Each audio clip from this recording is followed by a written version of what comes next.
Right. Hello, everyone. Welcome to another 3M special. We got the famous, the one and only, the very At well this point, known. she's very famous. At this point, dude. Before the podcast, I was telling Mikhail, I was like, I don't understand how we have like 45 plus at this point episode per episode every day, 16, 17. Yeah, She's she's the she's like, queen. I She's the know, man. queen of DentMent right I now. love it. I So, know. I'm so glad I could help you guys. yeah, you really got us off the ground, Mikhail. Right? Without me. No. I'm so happy to be a part of it, though. Yeah, Mikhail. No, thank you Yeah, so much. we really appreciate you. Thank you so much for coming on. I'm so glad Yeah. that this became a monthly thing and I get to see you every month. That's just Yeah. amazing. And every time you join, I gotta say, maybe I said that about another guest too. Like with him and you guys are more funnier than Milad. I mean, Milad tries, but you guys, I would say I would give you a higher rank. I mean, you can't take everything so seriously. Come on, Master. You can't take my swag away from me, bro. Swag. Trying to take my Persian swag away from me. Your Persian swag. Where's the bling? I don't know. So, Well, Mikhail, Milad, do you want me to start it? yeah, go I ahead, got please. One thing I was just gonna mention, I mean, everyone knows that we have no structure for this podcast, the premium special. We just get on Yeah. and we just ask Yeah. any questions. And because all three of us, we are very much involved in the dental industry and with all the ins and outs every day. I think all of us have a lot of questions every day, so we don't really need a format. And the first question I was gonna ask you, Mikhail, I was having this conversation with one of my friends this morning that he was saying, yeah, there's this dude that he's trying to make a revolutionary product in the dental industry. How should he like reach out and get customers? I was like, dude, the dental industry is very relational. So you have to get to know people, you have to be around, and it takes time for that your network to be built. Yeah, absolutely. Yeah, and what do you think is the best way to build these relations? I mean, well, what's awesome about just even LinkedIn platform right there, it's all business. There's a ton of people in the dental industry and field on there, doctors. I mean, there's recruiters, there's assistants. I mean, our teams are on there. That's the best way to build the relationships. Just start having a conversation.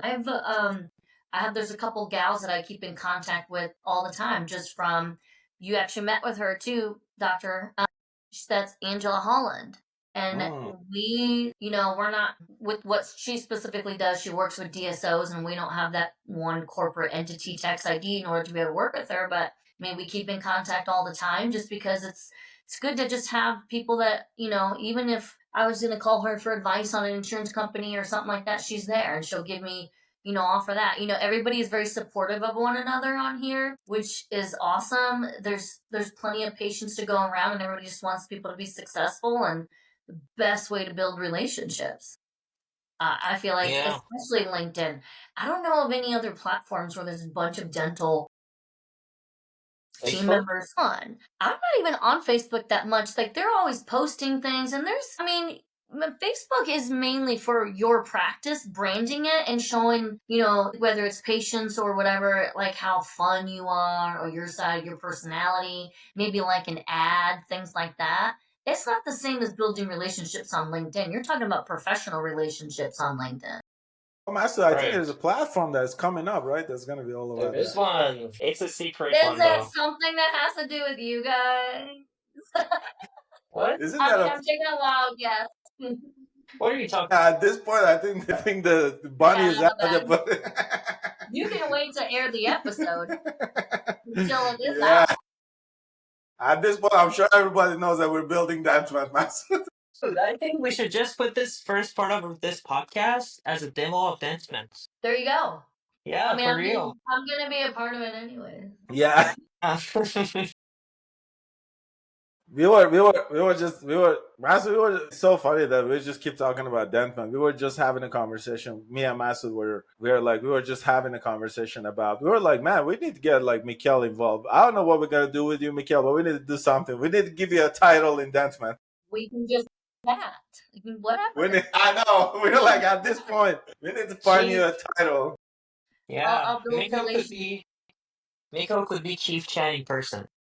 Wait, did you say chief Chief chatting chatting? officer. See, I mean, I'm sure I could figure out something to talk about. I am a woman. It's the gift. You know, I think Mikhail will be good because Mikhail, I don't know if he told you. Well, this is news for everybody. We're part of DentMent. We're building a section called Women in Dental. Yeah, we thought about that one a lot. Me and Masu talked about it. We had talked to Sarah about it, and then we're actually putting a team of like women together to completely run that area. Awesome. You know what?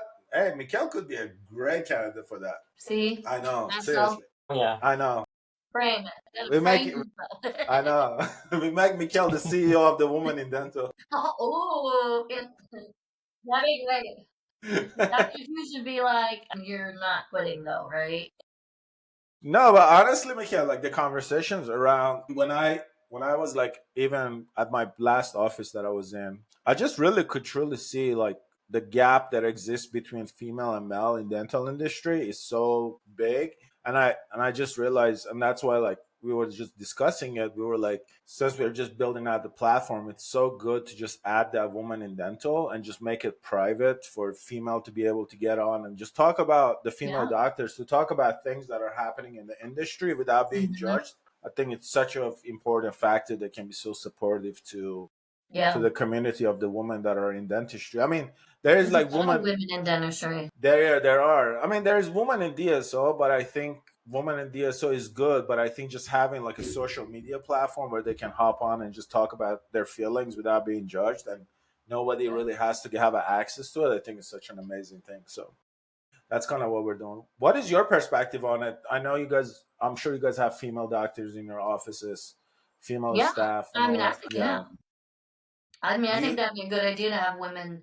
Not even just that. I feel like sometimes even, honestly, sometimes even the men, there's frustrations for, men and women, whether you're a dentist or an assistant or hygienist or whatever, there's always going to be that. It's funny that you said that. So I definitely believe, coming together as, even just men, women, whatever is a great idea. But Dr. Hughes and I were actually just talking about this today.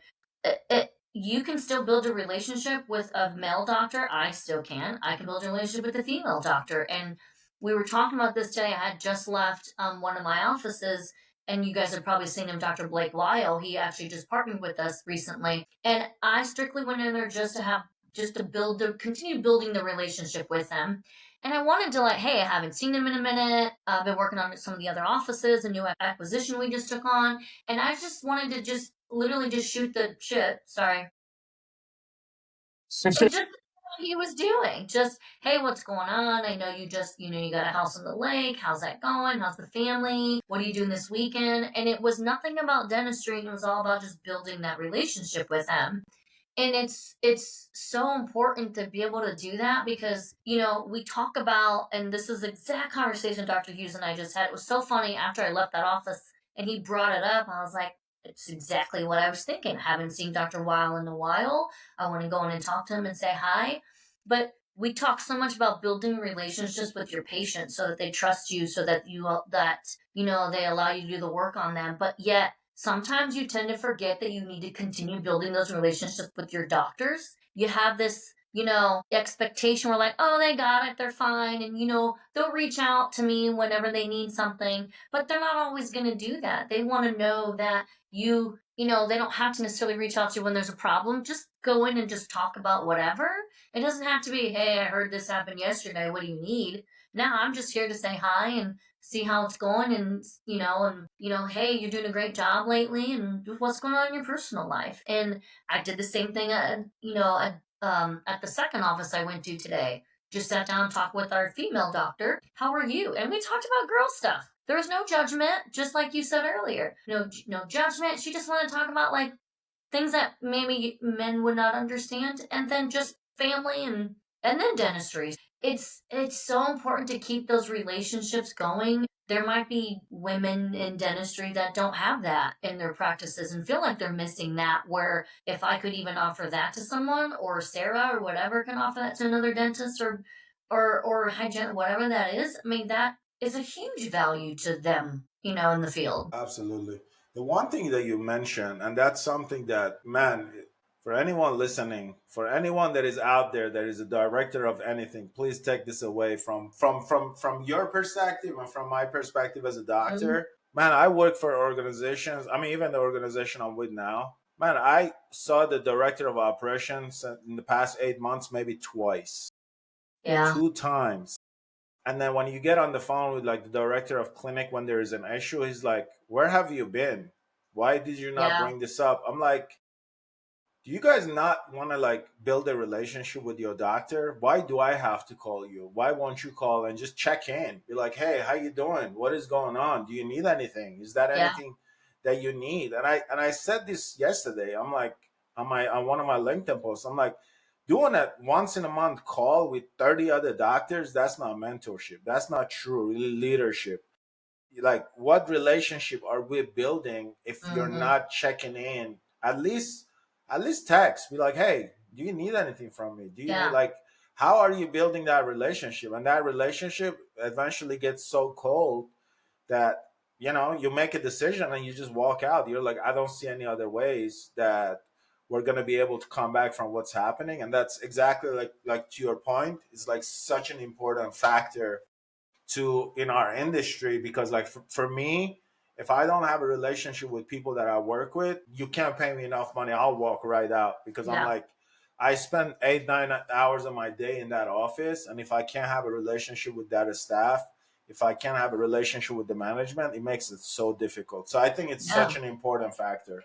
Yeah, what we do is not easy. It's hard when you're dealing with people all day. You at least want to work with team members that you can joke around with, smile with, laugh with, and have Exactly. that, relationship. Even with management team, it's like we care, and it's just the the fact that Dr. Hughes was like, we need to be able to do that more often. And I'm like, I was literally just doing that today. I was like, okay, spending minutes and seeing this doctor. I'm gonna go talk to this one and that one, and then you forget how much value you bring to them when they see you and they're like, hey, I'm just like, it's only been like a month, but I need to be here more often. Like, but with 9 practices, I'm stretched thin, Mm. so I'm currently utilizing, which at this point will probably be announced at some point. We're onboarding a regional, a gal that's been working for us for a couple years.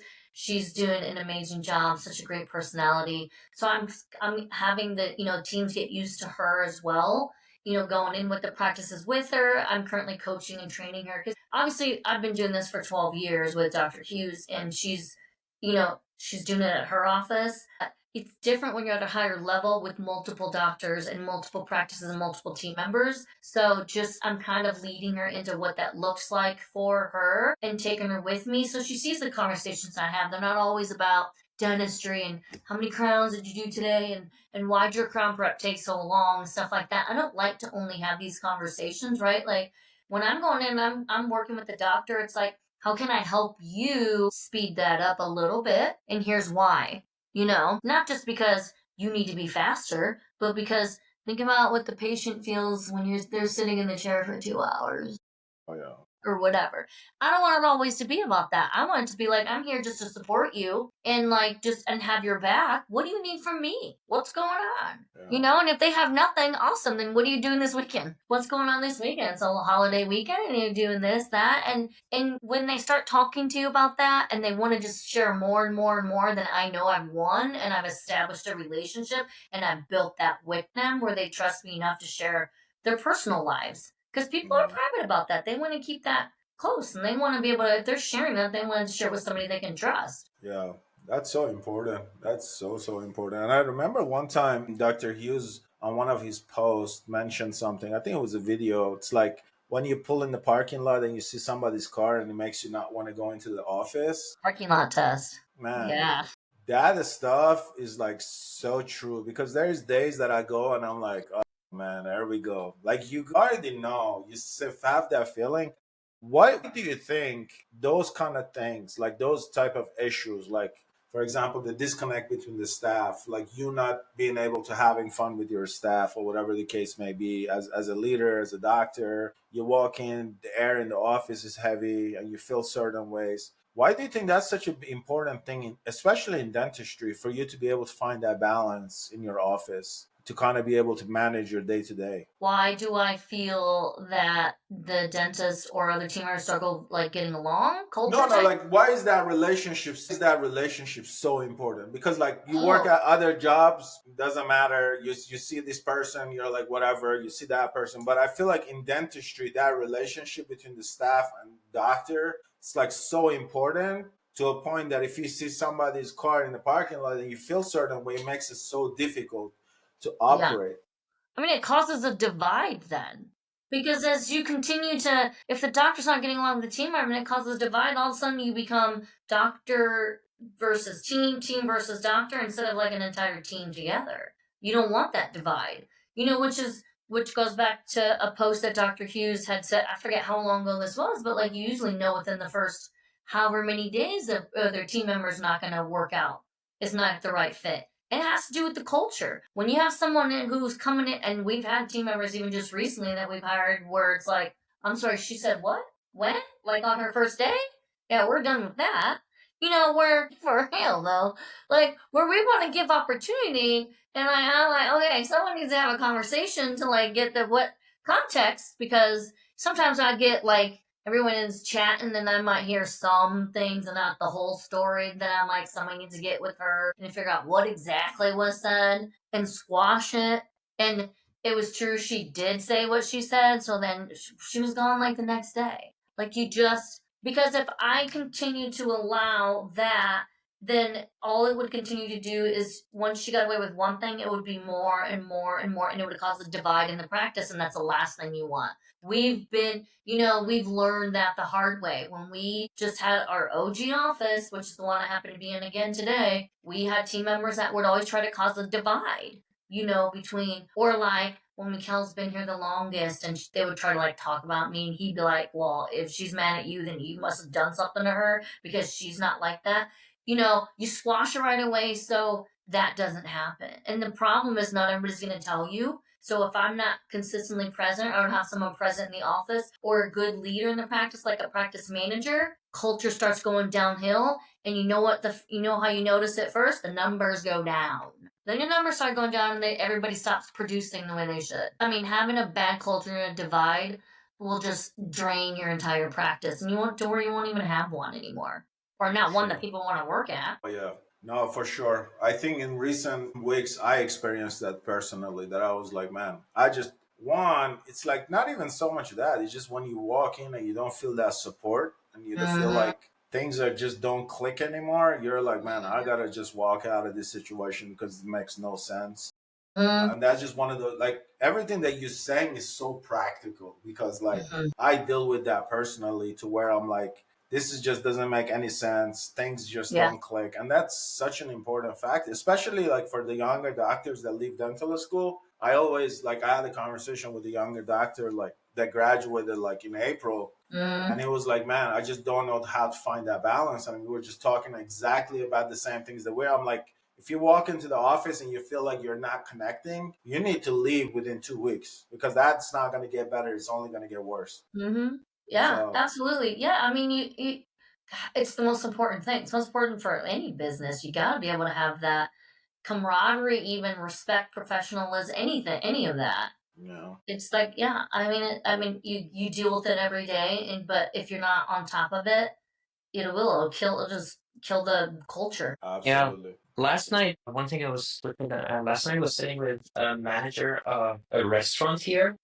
And then right now I'm going through some hiring for our team, and I was struggling to find the right person with the right expertise because I'm basically looking for a very kind of specific person to have a very specific kind of expertise to get something done. I've been hiring and firing for the last, I guess, a month and a half, and I had to hire someone because they had the expertise and had to fire them a few days later because they had a lot of attitude, like they were Yeah. uncoachable, they had a lot of ego. One of them even didn't have an ego, but instead of the work, he just wanted to talk. He was just like, you would get on a call with him instead of talking about the work. He was talking about his books that he wrote. He was talking about his family. Like, I was like, dude, we got work to do. Come on. What are you doing though? Yeah. One thing that that person taught me last night was that first look for the attitude, then look for the expertise. So if the attitude doesn't work, you can never change that. But if they don't have the expertise, they can always learn. Absolutely. Yeah, you can't teach personality. Yeah, you can. So Oh, that's the first thing you gotta look for. That you could was. try, but you won't succeed. Look how long. Like, Look you're how long not being Mikhail. nicer. I Like, said, you look know, how every, long. I was gonna say, look how long Mikhail has been training Dr. Brad, and he can finally just yeah, have it's a somebody. struggle every day. It's a struggle every day. I'm like, why are you? Why are you are? One of these days, I think he's gonna murder all of us. Yeah, one of these days I won't have a job, and then you'll know why. I'll be like, You I'm gotta, tired of you. you gotta see Mikhail on LinkedIn, open for work. Yeah. If you guys see that, you'll know why. Dr. News fired me because I kept talking crap about him on that podcast. Hey, Dr. Brad, we're just kidding, man. Are we though? Mikhail, you're not helping your case. No, we're just Well, I teasing. think once she's the CEO of Women in Dental, then she can go and fire Brad herself. Yeah. I'll be posting on LinkedIn. Started a new career. Oh man, but no, Mikhail, it was so funny. I was just talking. I was talking with Craig yesterday. I was like, it's so funny because like when we start, when we start DentMent, like the dentists like have to actually apply to be able to like get into the platform because we have to approve. So we're gonna do that. We're like, hey, Dr. Brad, sorry, man, Mikhail don't like you that much. Denied. I mean, you only passed the test. What was the test? Right there. Mikhail has to like you. I'm sorry, you were not approved. Oh god. That poor guy. No. We can He's in the onboarding from like once they are signing up, we can add a new field that asks, "Are you Brad Hughes?" And he can whoever So checks it can now move forward. This message is not for you. and then as soon as they say you're Brad, he was like, Mikhail pops up with a message. Sorry, unfortunately, at this time, your access has been restricted. We don't accept anybody by that name. He goes change his name. Yeah, he'll be like, I'm popular in LinkedIn. Yeah. People love him on there, but he speaks the truth. The stuff that nobody wants to talk about. No, the one thing I'll tell you this about my interaction that I have with Dr. Brad, and that's something that actually I picked up after him. Like I got on a few podcasts last week and I was kind of talking about the DSO market. Actually, we got into one of the big podcasts, Polaris Health. Shout out to them. They have like I think 200,000 followers online, and I was Awesome. I was on their podcast and we were discussing the DSO market. I think just listening to Dr. Brad, I think it's so important that we talk about these things without having a fear of anybody. And that's what has caused me to just like talk about it so openly with people because they need to know, man, like these younger doctors that graduate dental school, they like honestly screw themselves up out the gate because I did that. I made those mistakes of like not giving myself the opportunity to really go out of dental school and like finding the company and organization, even if he like I was without a job for a month, but I actually went and did my research before I signed those contracts. Like, man, I would have saved myself so much headache. And that's even what happened now. It's like I jump from position to position because I just never found a place that I feel like I fit right in. And I think that's why like I'm so like I became so passionate to like help like this younger dentist that leave dental school to really truly understand like listen, like these companies are not the answer. Just because they're giving you a little bit of a money, it doesn't mean that that's the only option that you have. So yeah, I think there's a place for everyone. Not everybody wants what we offer. Not everybody wants what, some people want the corporate. So there's a place for everyone. You just got to find where you fit in. But at the same time, it's telling the truth of each side. Like, know what you're getting into here and then know what you're getting into here so you can make that educated decision. Versus some people just want to sugarcoat it and like tell you certain things to get you in. But then, like, is that really the best way to go at it? Because then you're just like, you're lying to them and deceiving them. Then what do you get out of it? Yeah, nothing. They're just they absolutely don't. I mean, when like even when they talk about, I think me and Dr. Brad kind of discussed this on LinkedIn a little bit. But like the one thing that just annoys me about these like big corporations, they're like, we offer the most amazing mentorship on the face of the earth. And then you get in, you're like, bro, where is this mentorship that you guys talked about? Like, they leave you in these clinics by yourself. There's nobody there. And then they're like, oh, here's our implant support team. Message these people and they'll figure it out. And then they'll respond to you, say, well, we'll get back to you within 72 hours. And then they go MIA. So that doesn't do nothing. That doesn't really do anything. So like what mentorship it is that you're offering a doctor? It's like important. It's so important. That's what I'm saying. It's like dentistry is dentistry. Doesn't matter what it is. You Dr. Brad, Dr. Negaraj, Dr. whatever, they cannot hold your hand to tell you how to do a crown prep any differently, right? Nope. You can't tell you how to do another filling differently. But to be able to like come out of dental school and 1 year out, 2 year out, you become a leader in the industry, man, the things you can do is endless, you know? Yeah. But they don't teach you that in dentistry, so where are you going to learn it? Well, that's what I'm saying. Someone's promising you mentorship and that's what you really want, and you're not getting it. And then you wonder why some of these companies have, bad reputations for that. Yeah. Yeah. I'm wondering what the name of those companies are. I can't say it, but Mikhail, you can. I said, Mikhail, I can't say it, but you can. I don't want them coming after me. But we all know who they are. Man, we gotta get Mikhail fired, assassin, everything. Yeah, no, they'll probably hire me. That's how. They'll be like, hey, since you were talking bad about us, we're gonna hire you and see what you can do. So, well, that's what Masood always said it. Like I think me and Masood have similar personality in that way. I am just the type of person that I'm like, I can't. If somebody comes to me and tells me to do something that don't make sense, I'm just not gonna do it, and that's just me. Because I'm like, it just doesn't make sense. Like I'm like, I don't. I'm like, you guys pay me, but this makes no sense. Why am I doing this? You know what I mean? Like I'm not doing this because. Well, I mean, yeah, especially. I mean, I think that's funny that you said that. I mean, one of the biggest things we do when we tell anybody to do anything, well, it's why do we do it exactly this way? And if they're not telling you the why, what's the motivation then? Yeah, none. Just do it, and then you're like, I don't know about this one. What does I do? Yeah, I'm like, yeah, go jump off the bridge. I'm not gonna do it. But the why is because we're cutting your check. I'm like, yeah, I'm good, thank you. I'll take my my talent somewhere else. Exactly. But I think it's so important to, and I believe that even before we start, you came on the first time on the podcast. The reason why I think that your podcast on our platform is doing so well and gets so many views, I think that your stuff is so relatable to everybody.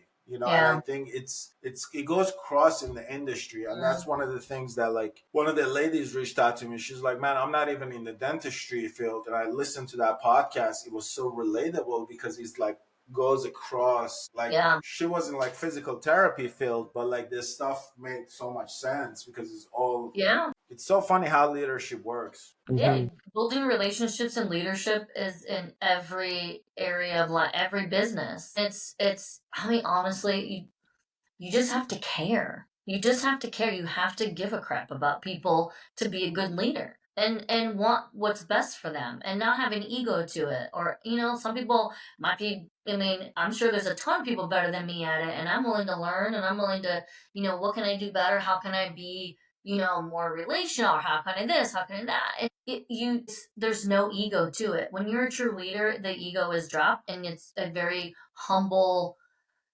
role to play because you're realizing that everybody's watching you and they're all following you. I'm not a manager, I'm a leader. I want people to follow me, not just have to report to me. I mean, that's such a big deal. That's what we got to make a code out of that one. That's my link. That's my LinkedIn post tomorrow. Hey, Mikhail said this. I know, that's exactly what I'm going to do tomorrow. I mean, I take pride in that. You have to. When you care about people, you have to take pride in it. And I think a lot of it has to do with my background too. I don't know that I would have such an appreciation and as much grace if I hadn't been in the thick of everything. Whether it's, I mean, I grew up poor, none of that, and you learn to have so much empathy and so much grace for people because you just don't. You never know what someone is going through. So if I have a patient Mhm. yelling at me or a team member yelling at me, my biggest thing is, what's going on? Like, what's going on in your life that this is how you're feeling right now? And literally 10 times out of 10, it's something personal. You Personal. have to be able to give people a ton of grace and empathy and understanding. And like, it doesn't, I mean, without experience, it's really hard to do that. Man, And I that's think so one important. thing that's very important, Mikhail, now that you mentioned it, is emotional management. Like so Yeah. many things, so many people come to you, and then the first thing that comes to my mind if someone is angry at you or like upset with you is for you to get emotional. But then if you can manage that and stay logical, I mean, and totally understand the situation, because at the end of the day, people Yeah. are people, you know, they have different feelings, they go through different phases in life, and at each time, you can't really say how a person is based on how they are behaving with you. So I You think can't. it's very Oh, exactly, you can't smash the tone. You can't make it with just one call. And I think if you can emotionally control yourself and try to control the situation, you're always gonna have a very you cut out. Yeah. Master, you cut out for a second. But yeah, Yeah. either yeah, like you said something that is Mikhail, is so important. And I said this, I think I said this to one of my managers at one of the regional, actually. I said that to her. I was like, it is so important because like whenever there was an incident that would happen, they would just go to the extreme of the extreme Yeah. without doing anything, right? It was like, Yeah. oh, this happened. Oh yeah, we're just gonna like, they would start threatening people with like termination. That I was like, what type of leadership are you trying to do without you? Like you said one time, and that like stuck in my head. Is like you trust the information, but you're not verifying it, and you're just Mhm. jumping to that conclusion, and you're going to the extreme. What do you think is gonna happen when that happens? The person is gonna walk right out because they're gonna be like, you haven't even had the conversation with me. And again, going back to that ego, as soon as you say something, their egos get hurt. They want to go to that extreme. Mhm. And that's so important. I think like just being able, like you said, trust, verify, but at the same time do your own due diligence before you make those kind Yes. of decisions. It's Yeah. so important. And having a grace as a leaders are so important in anything, because if you don't have that, it doesn't matter. I mean, I myself, I was going through so much, and then the office was like, he's just mean, but nobody ever stopped and say, hey, is he Yeah. okay? Like, what is Then he you get to going know through? you. Yeah, Mhm. like get to know the doctor, get to know the person. Like, he just got into the office. Like, I started my new position and I lost my grandpa, and I'm like, nobody ever Yeah. asked to be like, hey, are you doing You okay? okay? Yeah. Are you fine? Is that anything Yeah. bothering you? And then 4 months passed, and I was like, hey guys, like, sorry, when I started, I wasn't really on myself. Without even them asking why, I Yeah. just brought it up to be like, hey, like, this is what I was going through, but it doesn't matter. At that point, it's so late that it doesn't Yeah. matter because See it's now just, my empathy, my leadership, right? I was like, well, what are you okay? yeah, Like I immediately yeah, want to ask yeah, how you are. Yeah. yeah. Because I think that's like you said, that's where that leadership comes in from. That, like, for me, like, I'm working at this big organization or these big corporates, is like that conversation never happened. Like, the Yeah. director of operation showed up maybe twice since I've been in that office, and it's been 8 months. So I'm like, Yeah. how am I supposed to have a relationship with you if you're only showing up, for 5 minutes, and then you leave and you don't even know what's going on? And then the moment something happens, it's like I'm gonna go to that extreme without knowing any background of it. You know what I mean? So Yeah. And you don't even know what's happening or any of that. Yeah. you Hundred have no percent. information. You have no information. You And haven't then done any homework. what's that kind of accountability too? You don't build relationship with someone. It's really hard to hold people accountable too, and to have and it's because they just don't trust you. Yeah. one thing, Milad, that we were talking about yesterday, if you remember. Sometimes just call Milad up and just ask him for advice about, any parts of our business that goes wrong. I mean, he's our Yeah. go-to. Um, You do it. What? How many both of you guys to do that? It's in my head. Fit through the door. Let me check. as long as it's not bragging. No. It's the humble. It's the I'm Yeah. not humble. bragging. Um, Yeah, I'm not doing this. I do this off the camera. I think one of the big reasons why, especially in bigger corporations, there's a lot of disconnect between the people in charge and also the staff that really run that organization is because their goals are really not aligned. And, you No, know, some 100%. things that they do, like people in charge do, they do it for their, like they have their own motivation and their own incentives, but those same incentives are not necessarily right for the staff as well. So I think that's where there's a lot of disconnect in that area. Yesterday I was on a call with Milan and I was trying to figure out, okay, what's the solution? Like, how can we make sure that, okay, suppose the owner tomorrow brings on a new software that is making it more money, but then the staff doesn't like working with that software. The staff is going to get paid the same amounts, like nothing is going to change in their paychecks, but the owner is going to make more money. So, you know what I mean? They don't have the same kind of motivations, and then the staff is going to get frustrated, but the owner is happy with what he adopted. And that's, I think, the same thing, like, in DSOs and everywhere else, like Mila mentioning that nobody gets on with me to talk to me, there's no relationship, there's nothing.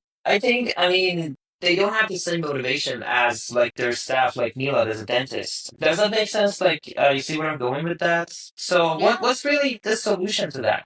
Like, I don't think there's one. I mean, with what you brought up, I don't know what the solution is to that, but I can tell you what the solution for what we do. I mean, perfect example, just Dr. Hughes recently flew in just purposefully to go meet one of our other doctors who he's been having, building that relationship with him just to see what he values. Because what other people, sometimes if you're just having a bad day or having a bad week, it's something else in your personal life and he just wanted, what do what's your goal, what does your exit look like, what are you you know what are you working for, like why do you drive here every day, what's your purpose? And to him it was like, I want to be able to put my kids through college and then not have to worry about this, and I want my house to be paid off with this certain amount of time, and then I want this. It's like, okay, well, how can I let me help you get there then? It's just taking the time, just like we said earlier, building those relationships with your doctors, team members, or whatever. What motivates you to get up and go into work every single day? And it's not always I want to make money because I like money. No, you want to make money because you either want to go on vacation or you want to get a house, or is it for whatever it's for? I mean, there's some people that we have working for us that take care of their families and send money back home, and why they work so hard. So, and same thing with practice managers. What's your end goal? What's your goal? And some of them are like, I love leadership and I love this and that. I'm like, right, but you want to make money. And literally, people just want to build relationships. Everybody's at a different stage in their life at any time. What you value, what I value, are two different things. 10 years ago, if you would ask me, or even just, if, maybe seven, hey, what's your goal? Where do you want to eventually be? And I'm like, I want to come to Miami. And now I'm like, I think I'd rather have a lake place in Tennessee. How I value the quiet. But it's important to continue doing those check ins with your team members to continue to build the relationships, because every year does change for them. Where one, they value something here, it might be something different a year later, but if you're not constantly checking in, you're not going to know. No. But I think the bigger your corporation or organization gets, the harder it is to connect with everyone. Like, Yeah, it's you just a have to basic be fact. so intentional. You have to be so intentional. I mean, perfect example, and I'm not tooting my own horn, for real not. But just in this office that I'm in, I worked in this for the front desk for 6 years. I built relationships with patients. So now every time they see me, they're like, "Oh my God, Mikael, it's so nice to see you," and I get hugs and I get that. And it's the same way. If I haven't gone into an office in a while, they're like, "Hey," and I get hugs, and there's certain people I know they're gonna hug me, and I love it. But I've built the relationship and I'm intentional about it now, where sometimes I'm like, "Ooh, it's been a minute since I've been there. I need to make it a point to go in there and just see how people are doing." I don't want them thinking that when I come in, it's because I'm only coming in for a problem. That's not a relationship. That's, well, me, she's putting out a fire. That's not a relationship. That's just, but I let them know, hey, I'm onboarding another practice. So I'm like starting to create relationships with with her and these team members and everything that I may not be in as often, but I'm making it a point, no matter how I shift my role or what my leadership looks like, that they're going to at least see me at least once a month, if not more, if I can do it. But I mean, I live in Indiana and we have 8 practices here, so it makes it a little bit easier for me to be in. Or I touch base on Zoom. If I'm being honest, if I can't be in person, they're always going to see my face on Zoom so that we can have that, relationship. A text message is just cold. You don't know inflection. You don't know anything like that. But like to hear someone's voice and when someone's talking to you and being genuine with someone, that's worth so much more than like, how are you? Yeah. Or No, a text. that's so important. And I can, like I said, personally for me, again, for anyone listening to this, like it's so important. That relational Mhm. is so important. Like I think I walked away from a lot of positions because of that. Because I'm like, Yeah. I have no relationship with you, and then you just come in once a blue moon just to do what? And then you don't even tell me that you're coming. You're just showing up without me knowing it. Then that just tells me that there's no like we don't have a relationship. We don't have a working relationship, so it just doesn't work No, for yeah. me. Well, You want them doctor. to be excited when you show up. You want them to be excited, like, oh my God, she's here because not just because, oh my God, she's gonna fix my issue, but hey, it's a good presence. She's a leader. She's like kind, happy, or whatever it is. You want to be like when that person walks in the office, like same thing. Like if I'm sitting and I'm like Dr. Hughes surprises me, I don't want to be like, oh, what are you doing here? I'm like, hey, what are you doing? What's going on? Like that, because that's a leader. That's someone you're just excited to see because they taking the time to build a relationship with you.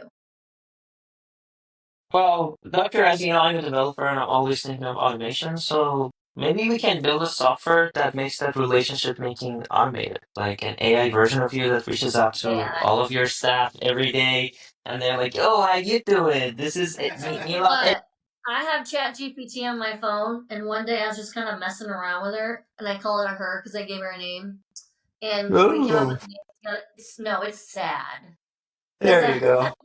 when You'll I get told used to it. I named her Hey V, and she'd be like, Hey Mikkel, like literally. I was telling Desiree, our controller, I was like, you know what's really sad is we'll banter back and forth like we're actually friends. And Yeah. she's like, I'm not even kidding. And she's like, I did not realize what a loser you are. And I was like, I know, I just did right now. So don't do Holy that. moly. It's not real. It's a fake friendship, and people will never leave their houses. Hey, Mikhail. Hey, Mikhail. If you want to talk to anybody, we're always here for you. I'll just talk to Katie. She tells me I'm pretty every. Masha, I should check in with Mikhail.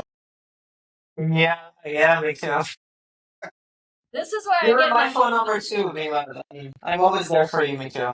He's my therapist, yeah. But it's Charlene. so funny, but it's like that personal touch, that real person. There's Yeah, just nothing like it. for You sure. know, Mhm. AI is amazing. It does so many cool things, but you're not going to replace the person no matter what. You can replace your people at the front, but it's not the same experience for No. patients when, like they hear that person's voice and they see them when they come in. It's funny how surprised patients are when they come in and they go, when I talk to you on the phone, yeah, I thought I was talking to maybe like a call center or something. Not that there's anything wrong with that. There's nothing wrong with that because obviously as businesses grow, yeah, sometimes people have to use call centers. But when people are shocked that they're seeing the same person they talked to on the phone, like you start to think, oh, people like really value that, and because there's so little of that now in the world. Yeah. I mean, that's why, like, I think I always tell, like, Masood or even, like, my friends, and I hate texting. I'm like, if you need something, just call me. Just pick up the phone and call me. I hate texting. Like, it's, like, one of my biggest thing. I'm like, if you want to just tell me something, just call me. Pick up the phone and let me know what's up.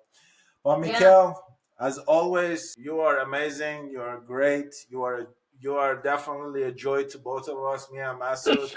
I know. This is for all our. exactly. See you later. We're all doing it now. But I love it. yeah, Mikhail, thank you so much. I know that. Yeah, I'm truly, truly like the one thing that I always tell the master. I am like DentMent to the side, and what we're doing with DentMent, like the relationships that I have built this past Mhm. few months has been so life changing. Just meeting Masood, Yeah. you, Dr. Hughes, and everybody else. And that's the exciting part of what we do, and I just Love it. love it. So yeah, thank Connections you. is so important. I know, Mikhail. We're Yeah. connected with you. We are like we love you, Yeah. Mikhail. Thank you, Oh, Mikel. yay! The Thank you, heart. That's Mikel. not even. I don't know what Hey, Master, that should be our like sign off. that. It's like this. Automatically. Yeah. To the next episode. Thank you so much, Miko. It was amazing. Thank you, Amazing. Zane. Yeah, thank you. You too. You too. Bye Bye. bye.